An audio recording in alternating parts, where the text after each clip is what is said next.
السلام علیکم ورحمۃ اللہ وبرکاتہ۔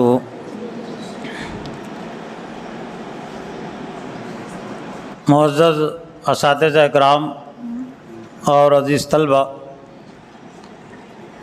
آج کے اس ہفتے واری اجتماع کے اختتام کے موقع سے اسلام کا ایک اہم عنوان اور موضوع اور تعلیم اور تربیت کا بھی ایک اہم عنوان اور موضوع، اور اللہ کی ذات کے حوالے سے، اللہ کے صفات کے حوالے سے بھی ایک اہم عنوان اور موضوع، رب کا قرآنی مفہوم یا مطلب۔ ہم اچھی طرح جانتے ہیں کہ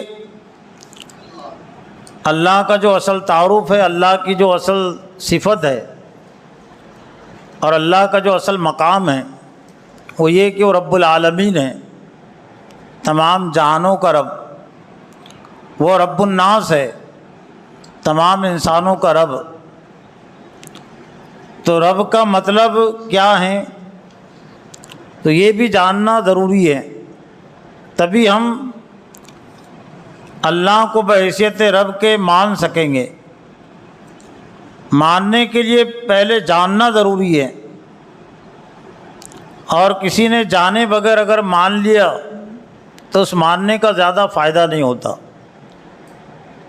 اس لیے اسلام میں علم کا مقام پہلے ہے اور بعد میں عمل کا ہے، اور دنیا کے بھی تمام شعبے میں یہی ہوتا ہے کہ علم پہلے ہے، جاننا پہلے ہے اور عمل اس کے تابع ہوتا ہے۔ یوں بھی کہہ سکتے ہیں کہ علم امام ہے اور عمل اس کا تابع ہے، مقتدی ہے۔ مقتدی اور امام میں جو فرق ہے تو وہی فرق ہے علم میں اور عمل میں۔ تو آج اس بات کی شدید ضرورت ہے کہ ہم بھی اور امت مسلمہ بھی رب کے قرآنی مطلب اور مفہوم کو سمجھے۔ آج ہم نے اور امت نے اللہ کو رب مان تو لیا،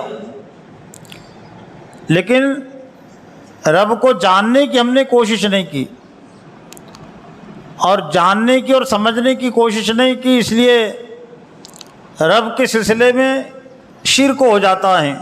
دوسروں کو بھی لوگ رب مان لیتے ہیں تو ان کو احساس نہیں ہوتا۔ تو رب کے بنیادی طور سے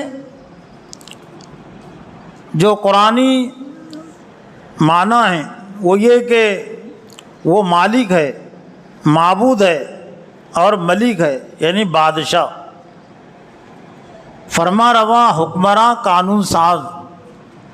یعنی اصل اس کائنات میں اسی کی فرما روائی ہے اور وہی قانون ساز ہے اور وہی اصل حکمراں ہیں۔ تو اگر کوئی اللہ کے علاوہ کسی اور کو قانون ساز تسلیم کرتا ہے، فرما روا اور حکمراں تسلیم کرتا ہے، تو اللہ کی ربوبیت میں شرک کرتا ہے۔ اور رب یہ اللہ کی ایسی جامع صفت ہے کہ اللہ کی تمام صفات کا نچوڑ اور خلاصہ صفت رب میں ہے۔ جس طرح سے سورہ فاتحہ یا قرآن مجید کی وہ صورت ہے جس میں تمام صورتوں کا نچوڑ اور خلاصہ آ جاتا ہے۔ تو اللہ کی جو صفت رب ہے تو رب میں بھی اللہ کی تمام صفات کا نچوڑ اور خلاصہ ہے۔ اللہ یہ اللہ کا ذاتی نام ہے، لیکن اللہ کو صرف اللہ کی حیثیت سے مان لینا کافی نہیں ہے، اللہ کو رب کی حیثیت سے جاننا اور ماننا ضروری ہے۔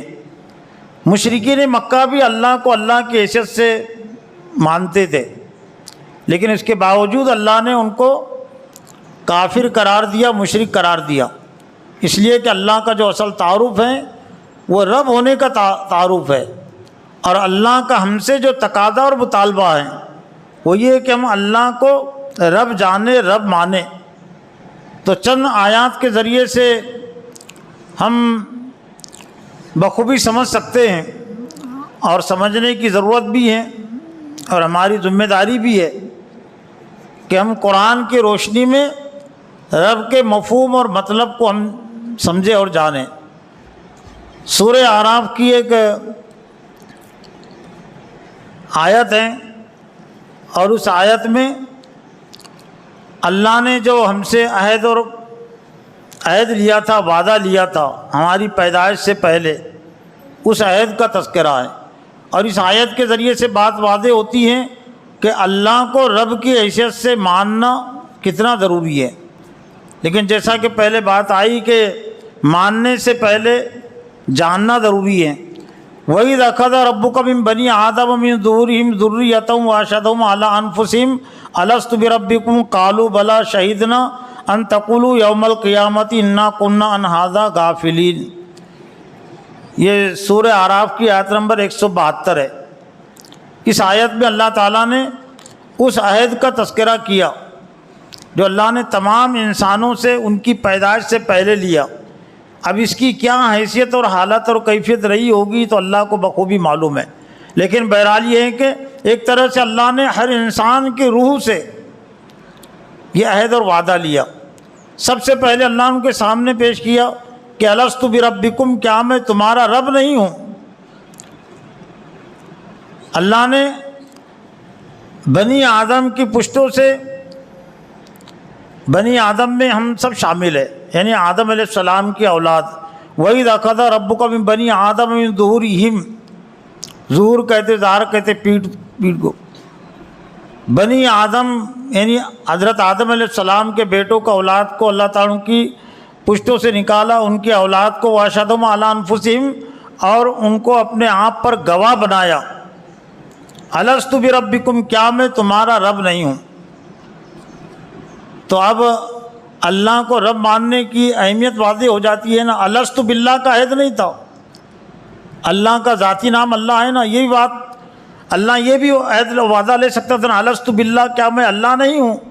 لیکن اللہ کا عہد اور وعدہ نہیں، اس لیے کہ اللہ کو مان لینا کوئی بڑا کمال نہیں ہے، کوئی خاص بات نہیں ہے، اللہ کو رب ماننا ضروری ہے۔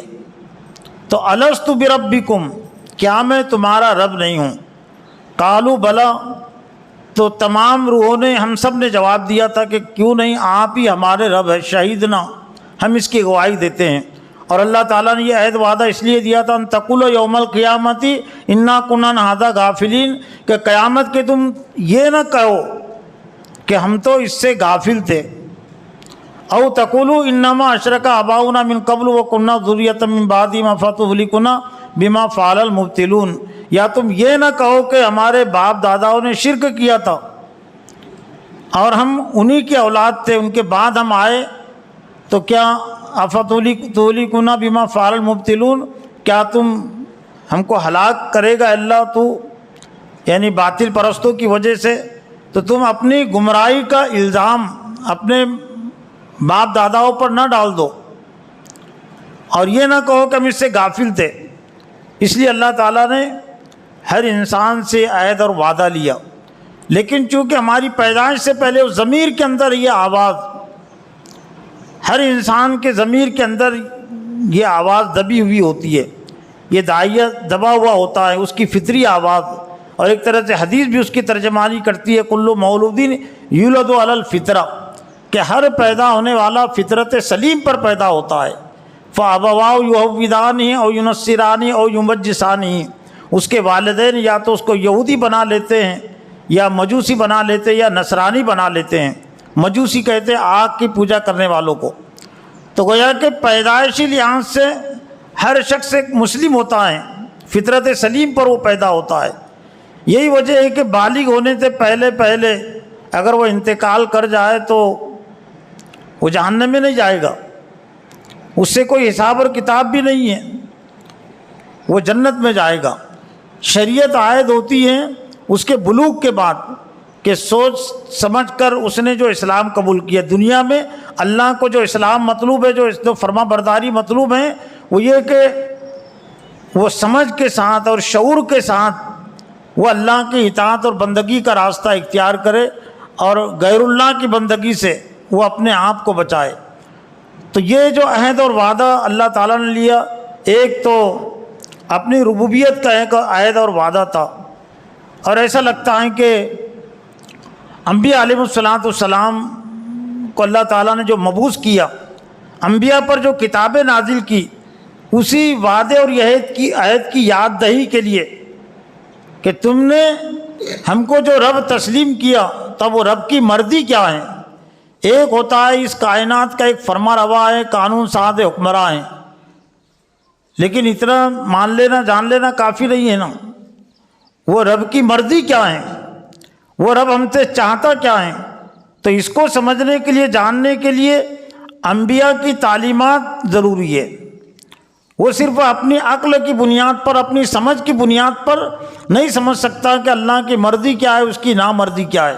اس لیے اللہ تعالیٰ نے اس عہد اور وعدے پر اکتفا نہیں کیا، بلکہ انبیاء کو بھیجا، انبیاء پر کتابیں نازل کی، اور قرآن مجید بھی اسی لیے نازل ہوا۔ تو ایسا لگتا ہے کہ وہ عالم ارواح میں ہم سے جو اللہ نے عہد لیا اور قرآن مجید کے نزول کا جہاں سے آغاز ہوا، دونوں میں ایک تعلق پیدا ہو جاتا ہے، ایک ربط پیدا ہو جاتا ہے۔ اور ربط کیا ہے؟ سب سے پہلی آیت نازل ہونے والی قرآن مجید کی وہ کون سی آیت ہے؟ سورہ علق کی ابتدائی آیات، اقرأ بسم ربک الذی خلق۔ اب اس عہد کو ہم سامنے رکھیں، اور سامنے رکھنا ضروری ہے۔ یہ قرآن مجید کی سب سے پہلی وہی ہے، پہلی آیت ہے کہ جس میں اللہ تعالیٰ نے اپنا تعارف رب کی حیثیت سے کرایا، اپنے آپ کو رب کی حیثیت سے پیش کیا، یعنی گویا کہ اس میں یہ بھی پیغام ہے اور یہ بھی انداز ہے کہ اے انسانوں، تم نے عالم ارواح میں اپنی پیدائش سے پہلے تم نے مجھ کو جو رب تسلیم کیا اور میں تمہارا رب ہوں، اقرأ بسم ربک، تو پڑھیے اپنے رب کے نام سے۔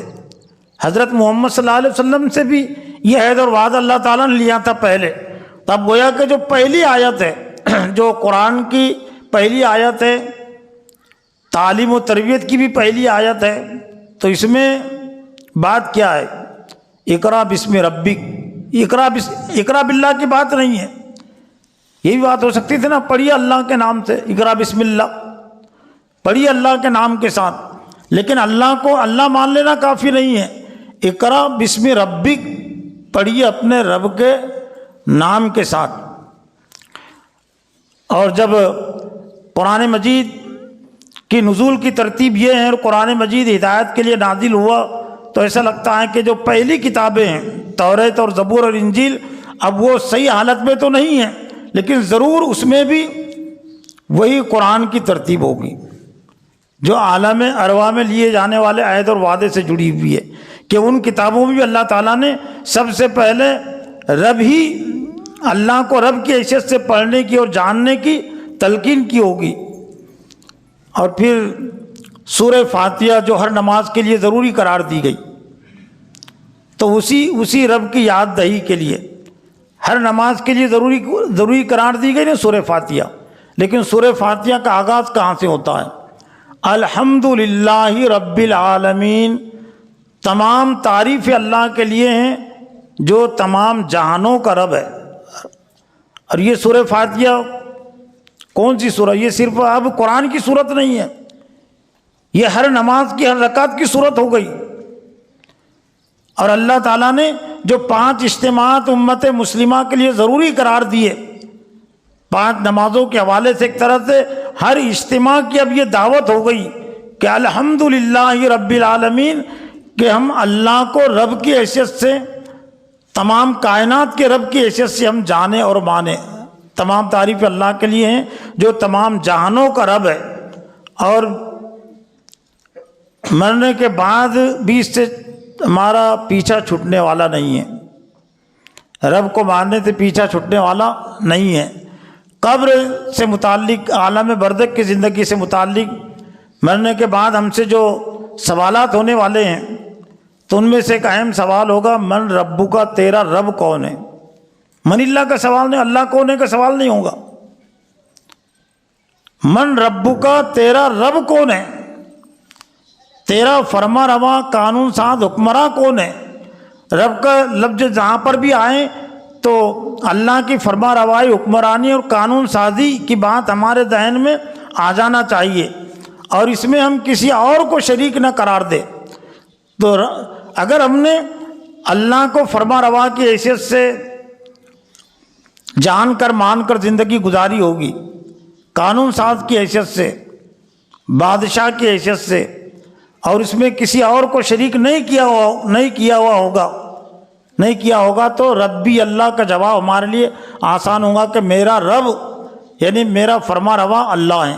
تو جو یہ جواب دے گا تو پھر اس کے لیے وہ عالم برزخ کی زندگی وہ ایک طرح سے جنت کا نمونہ بنائی جائیں گی، جنت کی ہوا پہنچیں گی، اس کے لیے بستر بچھا دیا جائے گا اور میٹھی نیند اسے سلا دیا جائے گا میدان محشر تک۔ لیکن یہ اللہ کو رب ماننے کی جو حیثیت ہے، اہمیت ہے، تو اس سے زیادہ اس بات کی بھی اہمیت ہے کہ ہم رب کے قرآنی مفہوم مطلب کو ہم جانیں۔ تو قرآن کے ذریعے سے رب کا جو مفہوم واضح ہوتا ہے، سورہ آل عمران کی 2 آیتوں کے ذریعے سے ہم اس کو بخوبی سمجھ سکتے ہیں۔ قُلْ يَا أَهْلَ الْكِتَابِ تَعَالَوْا إِلَىٰ كَلِمَةٍ سَوَاءٍ بَيْنَنَا وَبَيْنَكُمْ أَلَّا نَعْبُدَ إِلَّا اللَّهَ وَلَا نُشْرِكَ بِهِ شَيْئًا وَلَا يَتَّخِذَ بَعْضُنَا بَعْضًا أَرْبَابًا مِّن دُونِ اللَّهِ فَإِن تَوَلَّوْا فَقُولُوا اشْهَدُوا بِأَنَّا مُسْلِمُونَ۔ یہ سورہ آل عمران کی آیت نمبر 64 ہے۔ اس میں حضور صلی اللہ علیہ وسلم کو خطاب کر کے کہا گیا، اور اس طرح اسلام کی دعوت کی 3 بنیادیں، 3 اہم ستون۔ اے اہل کتاب، یعنی اولین طور پر مخاطب ہے یہود و نصارہ، آؤ ایسے کلمے کی طرف جو ہمارے اور تمہارے درمیان میں برابر ہے، اللہ نعبد الا اللہ، اللہ کے علاوہ کسی اور کی ہم عبادت نہ کرے اور اس کے ساتھ کسی کو شریک نہ قرار دیں، ولا یتخذ بعضنا بعضا اربابا من دون اللہ، اور ہم میں کا کوئی کسی دوسرے کو رب نہ بنائے اللہ کو چھوڑ کر، ولا یتخذ بعضنا، ہمارا بعض کو رب نہ بنائے اللہ کے علاوہ، رب کی جمع ہے ارباب۔ تو مطلب کیا ہوا کہ بہت سارے انسان بھی رب بن جاتے ہیں۔ اگر کوئی اپنے آپ کو فرما روا سمجھتا ہے، حکمراں سمجھتا ہے، قانون سمجھتا ہے، تو یہ خدائی کا دعویٰ ہے، یہ رب ہونے کا دعویٰ ہے۔ اور کسی نے اگر تسلیم کر لیا کہ آپ یقیناً قانون ساز حکمراں قانون ساز فرما روا ہیں، تو اس نے اس کو رب تسلیم کر لیا، اور یہ سب سے بڑا شرک ہے۔ زیادہ تر قومیں آج اسی شرک میں مبتلا ہیں، فرما روائی کے شرک میں مبتلا، یعنی اللہ کو ہم سیاسی لحاظ سے بھی فرما روا تسلیم کرے، عبادت کے لحاظ سے بھی فرما روا حکمراں تسلیم کرے۔ جس طرح سے نماز کی عبادت میں، نماز کی امامت میں غیر مسلم کی شرکت نہیں چلتی نا، غیر مسلم کی امامت میں نماز پڑھنا جائز ہے کیا؟ کوئی غیر مسلم ہے جس کو سورہ فاتحہ پڑھنی آتی ہے اور نماز بھی اسے آتی ہے، تو اس کے پیچھے نماز ہو سکتی ہے، لیکن وہ مسلمان نہیں، اس کو قرآن مجید کی صورتیں یاد ہے، نماز کے احکام بھی اسے یاد ہے، لیکن وہ مسلمان نہیں، وہ غیر مسلم ہے۔ تو ایسے غیر مسلم کے پیچھے جاہل مسلمانوں کی نماز بھی ہو سکتی ہے جن کو پڑھنا نہیں آتا، جاہل مسلمانوں کی بھی نماز غیر مسلم امام کے پیچھے نہیں ہو سکتی۔ لیکن افسوس کے ساتھ کہنا پڑتا ہے کہ مسلمانوں نے اس کو صرف اس امامت کو یا عبادت کو صرف اس ربوبیت کو صرف نماز کی حد تک محدود سمجھا۔ تو جس طرح سے مسجد میں اور نماز کی امامت میں کوئی غیر مسلم ہمارا امام نہیں ہو سکتا، تو باہر کی زندگی میں بھی، تعلیم کے معاملے میں بھی، سیاست کے معاملے میں بھی، اور زندگی کے جتنے بھی شعبے ہو سکتے ہیں، وہاں پر ایک مسلمان کا کوئی غیر مسلم فرما روا نہیں ہو سکتا، کوئی وہ امام اور لیڈر نہیں ہو سکتا۔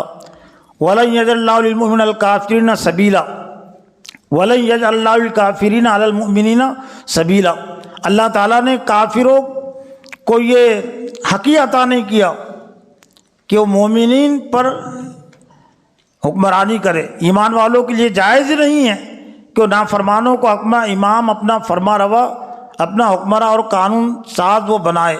تو اللہ کے رب ماننے کا لازمی تقاضا یہ ہے کہ اللہ کے علاوہ کسی اور کو ہم رب تسلیم نہ کرے، اور یہ دعوت دین کی تین بنیادیں، ولا یتخذ بعضنا بعضا اربابا من دون اللہ، ہم میں کا کوئی کسی دوسرے کو رب نہ بنائے اللہ کو چھوڑ کر۔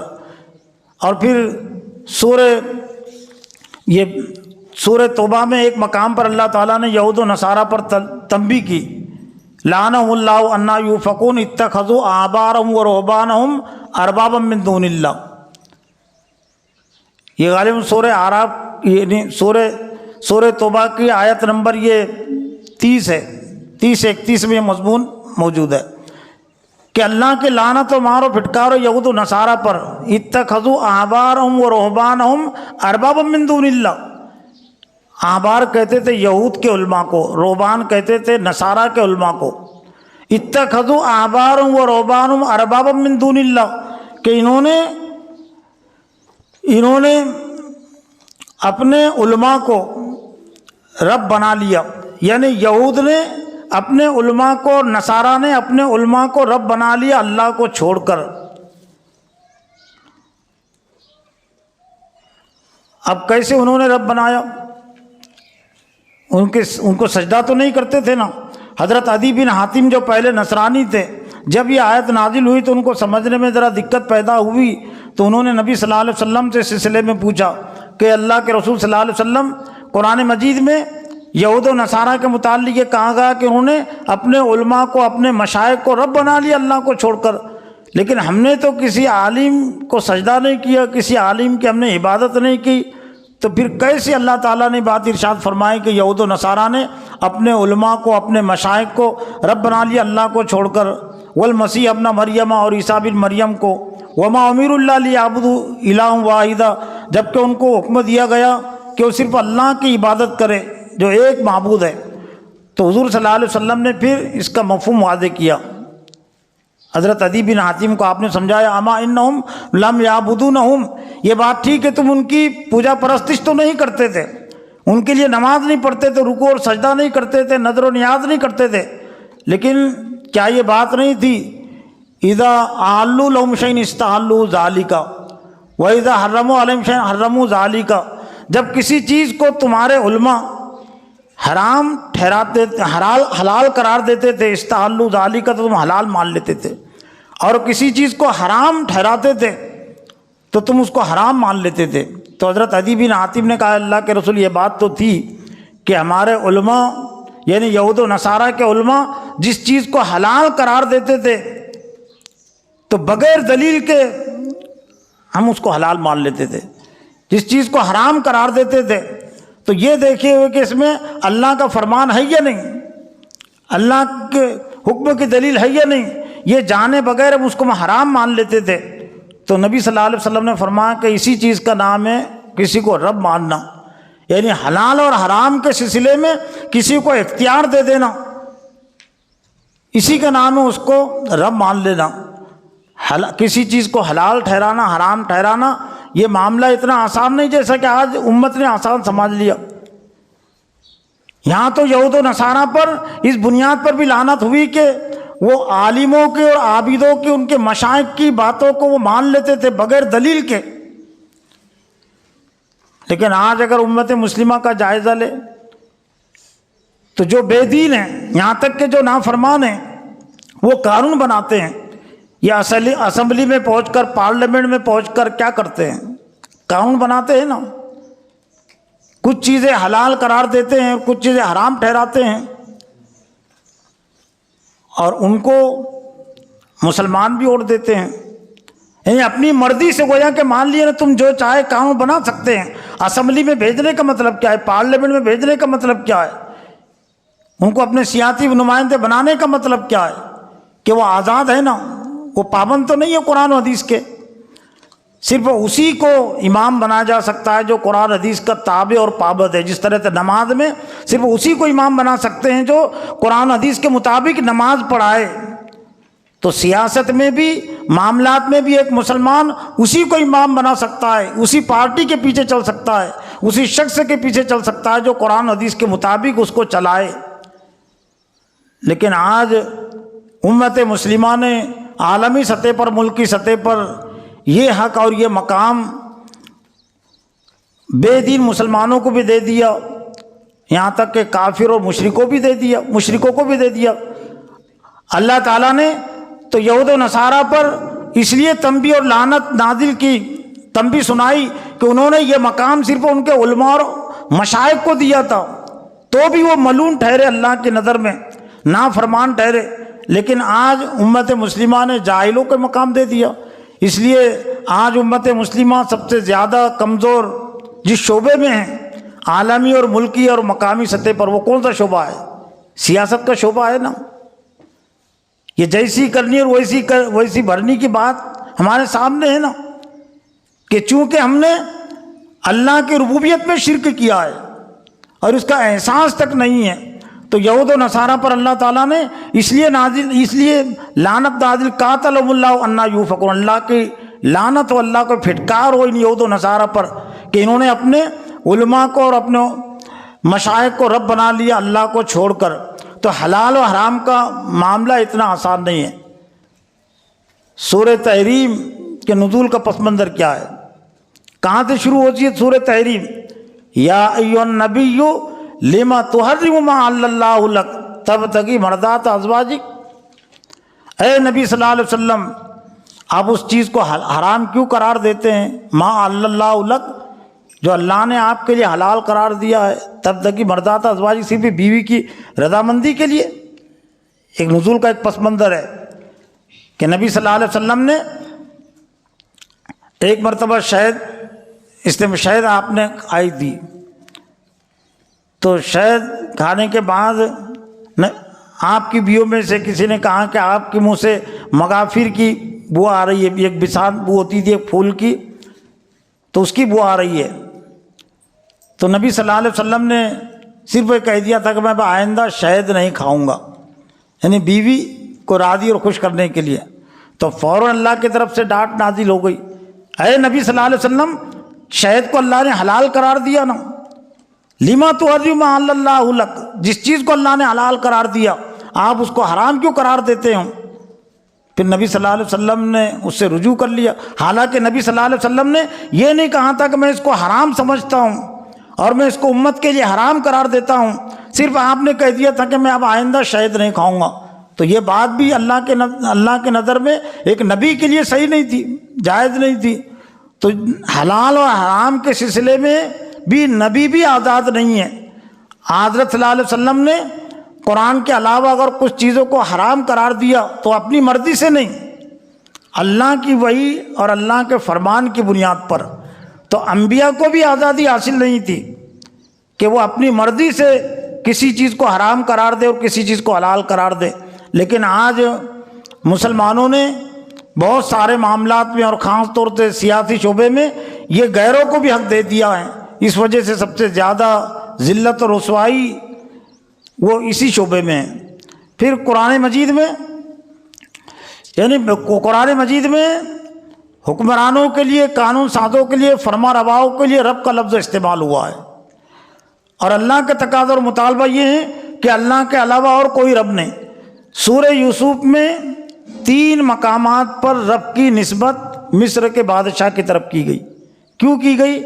مصر کے لوگ مصر کے بادشاہوں کو اپنا فرماروا سمجھتے تھے، اپنا قانون ساز سمجھتے تھے، اپنا سیاسی رہبر رہنما سمجھتے تھے نا۔ کسی کو بادشاہ ماننے کا مطلب یہ ہوتا ہے نا کہ وہ جو کچھ حکم دے گا وہ ہمارے لیے واجب الاتباع ہیں۔ تو قرآن مجید میں 3 مقامات پر رب کی نسبت مصر کے بادشاہ کی طرف کی گئی، اس لیے کہ مصر والے مصر کے بادشاہ کو وہ سمجھتے تھے۔ سورہ یوسف کی آیت نمبر 40 میں حضرت یوسف علیہ السلام نے وہ 2 نوجوان جو جیل میں ڈالے گئے تھے ان کے ساتھ، وہ بادشاہ کے خاص ملازم تھے۔ بعض مفسرین نے کہا کہ ایک کا کام کھانا پکانا تھا اور ایک کا کام شراب پلانا تھا، تو کسی الزام میں ان کو جیل میں ڈال دیا گیا۔ جیل میں انہوں نے خواب دیکھا، خواب کی تعبیر یوسف علیہ السلام سے پوچھی۔ یوسف علیہ السلام نے خواب کی تعبیر بتلانے سے پہلے ان کے سامنے اسلام کی دعوت پیش کی، اور جہاں سے دعوت پیش کی ارباب متفرقون خیر ام اللہ الواحد القہار، کیا الگ الگ رب بہتر ہے؟ ارباب متفرقون، یہ تم نے متفرق جو قانون ساز فرما روا مان لیے تو یہ بہتر ہے ام اللہ الواحد القہار، کیا ایک ہی جو زبردست جو طاقت اور قوت کا مالک ہے؟ اور پھر خواب کی جو تعبیر بتلائی یوسف علیہ السلام نے وہ سورہ یوسف کی آیت نمبر 40 میں، اما احدکما فیسقی ربہ خمرا، بہرحال تم دونوں سے ایک اپنے رب کو شراب پلائے گا۔ کون سا رب؟ جو آسمان و زمین کا خالق اور مالک ہے، اس کو تو مانتے بھی نہیں تھے نا وہ، اور اس کو کون کیا پلا سکتا ہے؟ لیکن چونکہ مصر کے بادشاہوں کو اپنا فرما روا مانتے تھے، اپنا قانون ساز مانتے تھے، اپنا لیڈر مانتے تھے، اور کسی کو یہ مقام اور یہ حیثیت دے دینا، یہ درجہ دے دینا، اس کو اپنا رب مان لینا ہے، تو چونکہ وہ 2 قیدیوں میں سے ایک قیدی رہائی پانے والا تھا، چھوٹ کر جانے والا تھا، اور اس کی جو پہلے خدمت تھی بادشاہ کو شراب پلانے کی، وہ خدمت اس کو ملنے والی تھی تعبیر کے مطابق، تو حضرت یوسف علیہ السلام نے کہا کہ اما احدکما فیسقی ربہ خمرا، بہرحال تم دونوں میں سے ایک اپنے رب کو شراب پلائے گا، واما الآخر فیسلب، اور دوسرے کو سولی دے دی جائیں گی، جس کے متعلق یوسف علیہ السلام کو گمان تھا کہ یہ رہائی پانے والا ہے۔ تو یوسف علیہ السلام نے اس سے ایک درخواست کی تھی، اور اس سے بخوبی سمجھ سکتے ہیں کہ رب کے معنی کیا ہوتے ہیں اور رب کا مطلب اور مفہوم کیا ہوتا ہے، اور قرآن میں اللہ تعالیٰ نے کس چیز کو رب کی حیثیت سے پیش کیا۔ وقال الذی ظن انہ ناج منہ اذکرنی عند ربک فانساہ الشیطان ذکر ربہ، جو رہائی پانے والا تھا تو یوسف علیہ السلام نے اس سے ایک درخواست کی تھی کہ اذکرنی عند ربک، تیرے رب کے پاس میرا تذکرہ کرنا۔ کون سا رب؟ موسیٰ حضرت یوسف علیہ السلام تو اس سے زیادہ قریب تھے نا اللہ کے، لیکن مصر کے بادشاہ کی طرف اشارہ، جہاں چھوٹ کر جانے والا تھا اور اس کو پہلی خدمت اس کو ملنے والی تھی، تو اذکرنی عند ربک، تیرے رب کے پاس میرا تذکرہ کرنا۔ کس چیز کا تذکرہ؟ رہائی کا تذکرہ نہیں کہ جیل میں بہت مجبور ہے، پریشان ہو، یہ تذکرہ نہیں۔ جیل میں ایک ایسا شخص ہے جو مصر کے بادشاہ کو اپنا فرما روا حکمراں تسلیم نہیں کرتا، وہ دعوت دے چکے تھے نا پہلے، ام اللہ الواحد القہار، کہ الگ الگ رب بہتر ہے یا ایک ہی جو زبردست طاقت اور قوت کا مالک ہے۔ تو یوسف علیہ السلام ایک طرح سے اس قیدی کے ذریعے سے مصر کے بادشاہ تک بھی اپنی دعوت پہنچانا چاہ رہے تھے۔ ابھی مصر کے بادشاہ تک ان کی رسائی نہیں ہوئی تھی، عزیز مصر کے گھر میں تھے ابھی تک، اور وہاں پھر وہ اس کی بیوی نے الزام لگا دیا، اور اسی پس منظر میں آپ کو جیل میں جانا پڑا، بلکہ جیل میں جانا کیا پڑا، آپ نے خود دعا کی تھی کہ یہ جو حالات ہیں، عورتیں جو مجھے اپنی طرف بلا رہی ہیں، اس سے بہتر تو جیل ہی ہے میرے لیے۔ لیکن مصر کا جو اصل بادشاہ تھا، تو بادشاہ تک اسلام کی دعوت ابھی نہیں پہنچی تھی، تو وہ قیدی کے ذریعے سے اسلام کی دعوت پہنچانا تھی کہ میں تیرے رب کے پاس میرا اذکرنی عند ربک، تیرے رب کے پاس میرا تذکرہ کرنا، کہ جیل میں ایک ایسا شخص ہے جو زمین و آسمان کا جو خالق ہے، مالک ہے، اس کو رب تسلیم کرتا ہے۔ وہ حکمراں، وہ مصر کے بادشاہ کو اپنا رب نہیں مانتا، لیکن شیطان بڑا دشمن ہے نا، وہ دینی کاموں سے روک دیتا ہے۔ فانساہ الشیطان ذکر ربہ، شیطان آڑے آ گیا، شیطان نے اس کو بھلا دیا اس کے رب کے پاس تذکرہ کرنے سے، وہ رہا ہو کر چلا گیا۔ لیکن بادشاہ کے پاس یوسف علیہ السلام کی درخواست پیش کرنے کی اس کو بات یاد نہیں رہی، تو فلبث فی السجن بضع سنین، تو پھر چند سال اور جیل میں رہے۔ لیکن پھر اللہ تعالیٰ وہ قادر مطلق ہے، ایسا لگتا ہے کہ اللہ تعالیٰ نے مصر کے بادشاہ کو جو خواب دکھایا کہ 7 دبلی گائے 7 موٹی گائے ہیں، تو وہ اسی لیے دکھایا تاکہ یوسف علیہ السلام تک وہ پہنچے، اور یوسف علیہ السلام تک پہنچنے کی وہ ضرورت محسوس کرے خواب کی تعبیر کے سلسلے میں۔ اور پھر وہ ایک دوسری بات ہے، لیکن کہنے کا جو مقصد اور مطلب ہے کہ رب کہتے کس کو عربی میں؟ حکمراں قانون ساز فرما روا کو کہتے نا۔ اور پھر یہی نہیں، اسی صورت میں آیت نمبر 50 میں اور ایک جگہ پر رب کی نسبت مصر کے بادشاہ کی طرف، اور وہ اس موقع کی جب حضرت یوسف علیہ السلام نے بادشاہ کے خواب کی تعبیر بتلا دی تو بادشاہ بہت متاثر ہوا اور اس نے یوسف علیہ السلام کو رہا کرنے کا فیصلہ کر لیا، اور ایک قاصد کو انہوں نے پیغام دے کر بھیجا رہائی کا۔ وقال الملک اوتونی بھی، بادشاہ نے کہا کہ اسے میرے پاس لے آؤ۔ فلما جاء الرسول قال ارجع الی ربک، جب قاصد رہائی کا پیغام لے کر پہنچا تو سورہ یوسف کے آیت نمبر 50 میں قال ارجع الی ربک، لوٹ جا تیرے رب کی طرف۔ فاسألوا ما بال النسوۃ اللاتí قطعن ایدیہن، اور ان عورتوں کے متعلق تحقیق کرو جنہوں نے اپنے ہاتھ کاٹ لیے تھے اور مجھ پر الزام لگا دیا تھا۔ پہلے ان کی تحقیق کرو، اس کے بعد میں نکلوں گا کہ میں اس معاملے میں بے گناہ ہوں۔ لیکن مسئلہ کہ ارجع الی ربک، لوٹ جا تیرے رب کی طرف، یعنی بادشاہ کی طرف۔ تو اللہ کے علاوہ کسی اور کو فرما روا حکمراں تسلیم کر لینا ایک طرح سے اس کو اپنا رب مان لینا ہے، اور یہ اللہ کی ربوبیت میں شرک ہے۔ تو تعلیم و تربیت کا ایک اہم تقاضا اور دعوت دین کا بھی ایک اہم تقاضا، اللہ کو ایک ماننے کا ایک اہم تقاضا یہ ہے کہ اس کی فرما روائی میں، اس کی بادشاہت میں کسی اور کو ہم شریک نہ قرار دے۔ اور یہ اتنی اہم بات ہے کہ اللہ تعالیٰ نے تمام انبیاء کے حوالے سے یہ بات ارشاد فرمائی کہ ما کان لنبی وما کان لنبی ان یؤتی اللہ الکتاب والحکم والنبوۃ ثم یقول للناس کونوا عبادا لی ولکن کونوا ربانیین بما کنتم تعلمون الکتاب بما کنتم تدرسون۔ کسی نبی کے یہ لیے جائز ہی نہیں، مناسب نہیں کہ وہ ان یکلم اللہ الا وحیا، یہ کون سی جگہ کی آیت ہے؟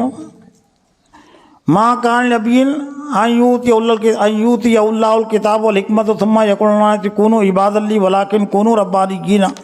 کسی نبی کے لیے یہ جائز ہی نہیں ہے کہ جس کو اللہ تعالیٰ کتاب اور حکمت عطا کرے اور وہ لوگوں سے کہے کہ کونوا عبادا لی، کہ تم میرے بندے بن جاؤ، ولکن کونوا ربانیین، لیکن تمام نبیوں کو جو دعوت تھی کہ ربانین بن جاؤ، اللہ کو رب ماننے والے بن، جو اللہ کو رب مانتا ہے اس کو کہتے ہیں ربانیین۔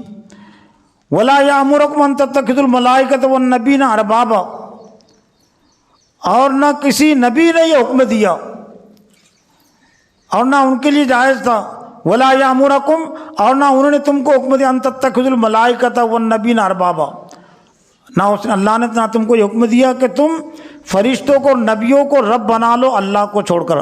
ایامرکم بالکفر بعد اذ انتم مسلمون، کیا تم کو وہ کفر کو حکم دے گا ایمان لانے کے بعد؟ ایامرکم بالکفر بعد اذ انتم مسلمون، تو نہ اللہ نے حکم دیا اور نہ نبیوں نے یہ حکم دیا۔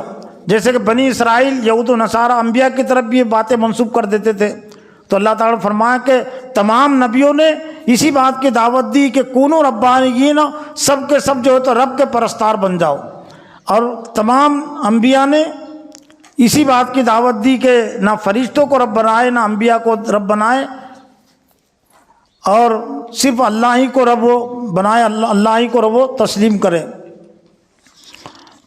تو یہ چند باتیں اللہ کو رب ماننے کے حوالے سے میری اپنی تذکیر، آپ کی تذکیر توجہ کے لیے میں نے رکھی۔